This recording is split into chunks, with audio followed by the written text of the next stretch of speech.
be careful with the groups that you are or ideologies that you are trying to support, because still, at the end of the day, they are going to get what they want through the same means or sa parehong paraan ng kung paano kinukuha ng kalaban nila yung gusto nila. In short, para lang silang humarap sa salamin. This is Pinoy Extreme, and pag-uusapan natin ngayon kung paano ginagamit nila Franz Castro at ang grupo nito yung same tactics na iniiyakan nila noong martial law sa present time. This is Pinoy Extreme. Let's do this! This is Pinoy Extreme. Mag-isip ulit tayo ng ibang senaryo. Argumentum ad absurdum.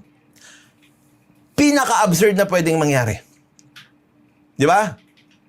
May isang tao, Attorney Libayan, ayaw nila yung ginagawa niya sa YouTube. May isang tao noong 1970s, dekada 70, and meron siyang ayaw na ginagawa ng isang tao sa mass media, radyo, TV, dyaryo, so on and so forth. Tapos, sandali. Kailangan siguro mag-hearing ako tungkol sa fake news. Sabi ni Raffy Tulfo, no? Tuturuan ko si Raffy Tulfo kung paano niya ako mahaharap sa Kongreso. Okay? Mag-hearing tayo tungkol sa fake news. Paratangan natin na itong si Attorney Libayan nagpapakalat ng fake news. Di ba ano yung madalas silang sinasabi doon na yung mga kaso na sinampa sa kanila, sa grupo nila, simula pa nung dekada 70 hanggang ngayon, it's gawa-gawa nga lang daw. Okay? Para patawag ko siya. Tapos, ipapakontempt ko siya doon. O kunwari lang ito this is hypothetical. Okay? So, sige. Paano lang umpisahan? Privilege speech. Magpe-privilege speech yung isang tao, isang congressman, kahit sino. Tapos mamaya, ito. Kasi nga, itong ating social media space ay punong-puno na ng fake news. At isa sa pinakapasimuno ng fake news na ito ay si Attorney Libayan. Okay, so eto na yung ano nila, di ba? Conclusion nila. So nilalatag na nila yung mga bintang and without any evidence to back it up. Okay?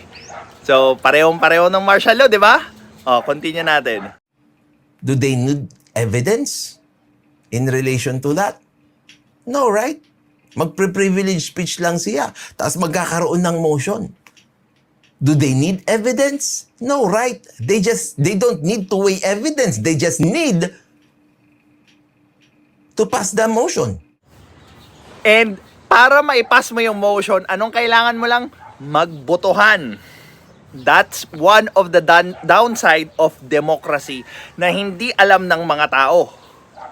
Kasi, what if yung mga may masasamang balak, magtipon-tipon sila or mas dumami sila doon sa taong or sa mga taong may mabuting intensyon. Of course, when it comes to democracy, numbers ang magiging basehan yan. People will second, nandun na. May hearing na. O pag may hearing na, okay, patawag na natin si Attorney Libayan. O pag tinawag na si Attorney Libayan, nandoon siya. O si Attorney Libayan, ayaw niya makontempt. Gagawin niya yung ginawa ni Zuleika. Di ba? Zuleika Lopez. Respectful, Your Honor. Yes, ganto. Wait. Okay, exterminate your phones. Tapos ano nangyari? Mga kabatas natin. Wala silang makita. Sinasagot niya lahat. Di naman siya nagsisinungaling, blah, blah, blah, blah. Okay, fine. Wala. Pero sasabihin nila, you are lying. You are lying! You are communist! Sounds familiar? Of course. 'Di ba? Because they are now employing the tactics ng mga kalaban nila noon kasi sila na yung nasa kapangyarihan. Wait, saang banda? Hindi ka nagiging truthful sa amin. Alam namin yung katotohanan. Hindi ka nagiging totoo sa amin, Attorney Libayan. Tatanungin ko, saang banda po? Ngayon, kailangan ba, o pwede, o may karapatan ka bang magtanong, sasabihin nila, wala, di ba? Di ba? Martial law na martial law. Hindi napapansin ito ng mga tao dahil sa galit nila doon sa taong pinipersecute ng Congress at ng Quad Committee. Okay lang sa kanila na maging ganon yung mga congressman natin kasi nga galit sila doon sa tao na pinipersecute. Ngayon, syempre, ang mindset ng mga tao ay, kalaban ko naman yan eh. Bakit ko bibigyan ng maayos na trato? Bakit ako magiging patas niyan? Kalaban ko nga yan. Ang importante, mapalakad ko yung agenda ko, yung gusto ko, at yung resulta na mangyari sa kahit anong paraan.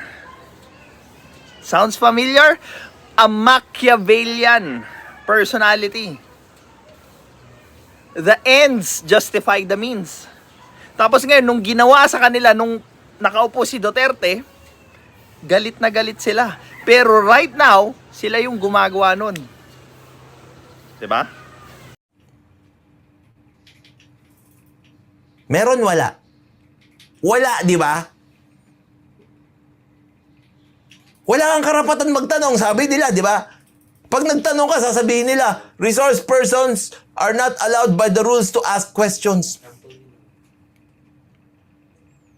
Then how will you defend yourself in that particular persecution? Makukulong ka na. Hindi ka pwedeng magtanong. O, di ba? Martial law noon, ginagawa ng mga supporters ng makakaliwa ngayon. So, what's the take here? Mga ka-extremists, be careful on what ideology you are supporting for. Especially if napapansin nyo, nagiging hipokrito na sila doon sa mga ipinaglalaban nila, because if that happens, they are not after those values anymore. They are after power. This is Pinoy Extreme.